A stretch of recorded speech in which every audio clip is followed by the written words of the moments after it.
සරුත්තාරේ චපාචස් මගේ නම් සදේශ් රත්නායක මම මේ වීඩියෝ එකෙන් ඔබට රැගෙන ඉන්නේ රුමේනියාවේ තුල රැකියාවේ නියැලෙන ශ්‍රී ලාංකිකයන්ගේ ලොකුම ලොකු හීනයක් වන රුමේනියාවේ PR කාඩ් එක කොහොමද ගන්න කියලා ඊට අවශ්‍ය වන ඩොකියුමන්ට්ස් මොනවද කියලා තමයි මම මේ වීඩියෝ එකෙන් ඔබට අද රැගෙන ඉන්නේ. අපි බලමු මොනවද අවශ්‍ය වෙන මූලික කරුණු කියලා. මූලික පළවෙනි කරුණ තමයි ඔබ රුමේනියාවේ ඇතුළත අවුරුදු 5ට වඩා රැඳී සිටින්න ඕනේ. ඒ කියන්නේ ඔබ අවුරුදු 5ක් රැකියාවේ නියැලෙන්න ඕන රුමේනියාවේ. දෙවෙනි කරුණ තමයි ඔබ රටින් පිට රුමේනියාවෙන් පිට එක දිගට මාස 6ක් ඉන්න බෑ. තුන්වෙනි කරුණ තමයි ඔබ ඒ අවුරුදු 5 ඇතුළත 3 පාරක් හෝ 4 පාරක් හෝ වැකේෂන් ගියත් ඒ ගියපු මාස ගාන ටෝටල් එක මාස 10කට වැඩිය වෙන්න බෑ. මාස 9ක් හෝ 8ක් හෝ තමයි වෙන්න ඕනේ. ඊළඟ ප්‍රධාන කරුණ තමයි රුමේනියා භාෂාව. රුමේනියා භාෂාව 150ක්වත් හෝ 175ක් හෝ කතා කරගන්න බැරි නම් මේකට ඇප්ලයි කරන්න එපා. ඔබට කිසිම පළක් වෙන්නේ නැහැ. ඔයා අනිවාර්යෙන් ෆේල් වෙනවම තමයි. අපි දැන් බලමු මේ PR කාඩ් එක ඇප්ලයි කරන්න අවශ්‍ය වන ඩොකියුමන්ට්ස් මොනවද කියලා. ඔයාට මේ PR ඇප්ලයි කිරීමේදී ඔයාට පර්සනල් ඇප්ලයි කරන්නත් පුළුවන් හෝ ඔයාට කම්පැනි හරහා ඇප්ලයි කරන්නත් පුළුවන්. දැන් මම නම් කරේ මම මගේ බොස් එක කතා කරා. බොස් කිව්වා ඔයා ඕක පර්සනල් ඇප්ලයි කරන්න ඔයාට ඕක කරගන්න පුළුවන්. මම මගේ ලෝයර් ඔයාට කන්ටැක්ට් කරලා දෙන්නම් කියලා. මම ඒක කතා කරාන් පස්සේ එයා මට කිව්වා මේ ඩොකියුමන්ට් ටික සම්පූර්ණ කරගන්නයි කියලා. මේ තමයි කොන්ට්‍රැක්ට් එක. කම්පැනි ඔයාගේ ජොබ් එකේ කොන්ට්‍රැක්ට් එක. මෙඩිකල් රිපෝට් එකක් මේක අනිවාර්යෙන් අවශ්‍ය වෙනවා. මේ මෙඩිකල් රිපෝට් එක ඔයාට ගන්න බැරි නම් ඔයා මාව කන්ටැක්ට් කරන්න මම ඔයාට මේ වැඩේ කරලා දෙන්නම්. තුන්වෙනි එක පොලිස් රිපෝට් එකක්. මේ පොලිස් රිපෝට් එකේ අනිවාර්යෙන් මෙන්න මේක සඳහන් වෙලා තියෙන්න ඕනේ. මෙන්න මෙතන මේක සඳහන් වෙලා තියෙන්න ඕනේ. පොලිසියට ගියාන් පස්සේ ඒගොල්ලෝ ඕගොල්ලන් අහනවා මේක ජොබ් එකකටද නැත්නම් ඉමිග්‍රේෂන් එකකටද කියලා. ඒකට අපි කියන්න ඕනේ ඉමිග්‍රේෂන් එකට කියලා.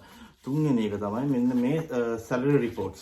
මේ සැලරි රිපෝට්ස් ඔයාලට කම්පැනි හරහා ගන්න පුළුවන්. ඔයාගේ රැකියා ස්ථානයේ ඉන්න බොස් හරහා ඔයාලට මේ ටික ගන්න පුළුවන්. හතරවෙනි එක තමයි ඔයාගේ හවුස් ඔයාගේ ඇකොමොඩේෂන් කොන්ට්‍රැක්ට් එක. මේක අනිවාර්යෙන් අවශ්‍ය වෙනවා. පස්වෙනි එක රේජස් රිපෝට්ස්. මේක ඔයාලට කම්පැනි හරහා ලබා ගන්න පුළුවන්. මේ ටික තමයි අනිවාර්යෙන් ඔබට අවශ්‍ය වෙන්නේ. ඉන්ටර්විව් එකෙන් පසුව ඔයගොල්ලන්ට මෙන්න මේ වගේ කොලයක් හම්බ වෙනවා. දැන් මට ගිය අවුරුද්දේ ඒ කියන්නේ 2025 ජනවාරි 22 තමයි ඉන්ටර්විව් එක තිබ්බේ. හැබැයි මේ කොලේ තියෙන්නේ 7 වෙනි මාසේ 22.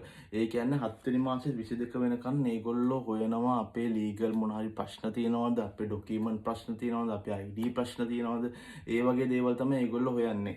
ඊට පස්සේ ඒගොල්ලෝ ඔය කියන්නේ ඔයාගේ ඒ ඔක්කොම ඩොකියුමන්ට් එක ඔක්කොම සම්පූර්ණ නම් ඔයා කිසිම ප්‍රශ්නයක් නැත්නම් මෙන්න මේ වගේ කොලයක් ඔයාගේ ගෙදරට එවනවා.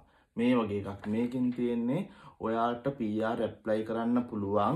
හැබැයි ඔයා ටැක්ස් ගෙවන්න ඕනේ මේ 259කුයි ලේ 128කුයි.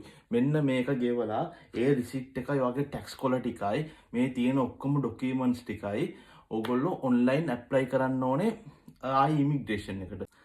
මට කලින් කියන්න අමතකුණා මේ 259 ටැක්ස් එකයි මේ 128 ටැක්ස් එක ගෙවන්න පුළුවන් එකම තැන CEC බැංක්. මෙන්න මේ බැංකුවට විතරයි. මේ රුමේනියා කට්ටිය මේ බැංකුවට කියන්නේ චෙක් බැංක් කියලා. මේ බැංකුවට විතරයි උගන්ට මේ ටැක්ස් එක ගෙවන්න පුළුවන්. මට ලොකු ප්‍රශ්නයක් වුණා මේ ලේ 128 ගෙවන්න මේ ලේ 128 ටැක්ස් එක ගෙවන්න ගියාන් පස්සේ. ගොඩක් CEC බැංක් වලින් මේ 128 ටැක්ස් එක ගෙවන්න බෑ. ගොඩක් ලොකේෂන් වල රිජෙක්ට් කරනවා.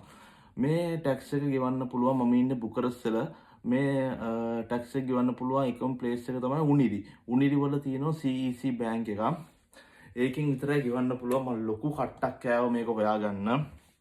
ඒ වගේම මේ ඔක්කොම ඩොකියුමන්ට්ස් ටිකයි මම අර කලින් කියපු ඩොකියුමන්ට්ස් ටිකයි ඕගොල්ලන්ගේ තියෙන ඔක්කොම ටැක්ස් කොල ටිකයි ඕගොල්ලෝ ආයි ලෝයට දැම්මන් පස්සේ ලෝය ඒක ඔන්ලයින් ඇප්ලයි කරන ඉමිග්‍රේෂන් එකට ඔන්න ඊට පස්සේ එනවා ඕගොල්ලන්ට තව ඩේට් එකක් ෆින්ගර්ප්‍රින්ට් එක තියන්නයි ෆොටෝ එක ගන්නයි. ওই දවසට ඔයගොල්ලෝ ලෝය එක යන්න ගියාන් පස්සේ ලෝයගෙන් ඒගොල්ලෝ ඔක්කොම ඩොකියුමන්ට්ස් ටික ඉල්ල ගන්නවා. එදාට ඔයගොල්ලන්ගෙන් කිසිම ප්‍රශ්නයක් ඒගොල්ලෝ අහන්නේ නැහැ. කිසිම දෙයක් අහන්නේ නැහැ. වාඩි වෙන්න කියලා ඔයගොල්ලන්ගේ ෆින්ගර් ප්‍රින්ට් එක ගන්නවා, ෆොටෝ එක ගහ ගන්නවා. ඔන්න ඔතනින් ඉවරයි වැඩි. හරිද? ඊට පස්සේ මට තව දෙයක් කියන්න ඕනේ.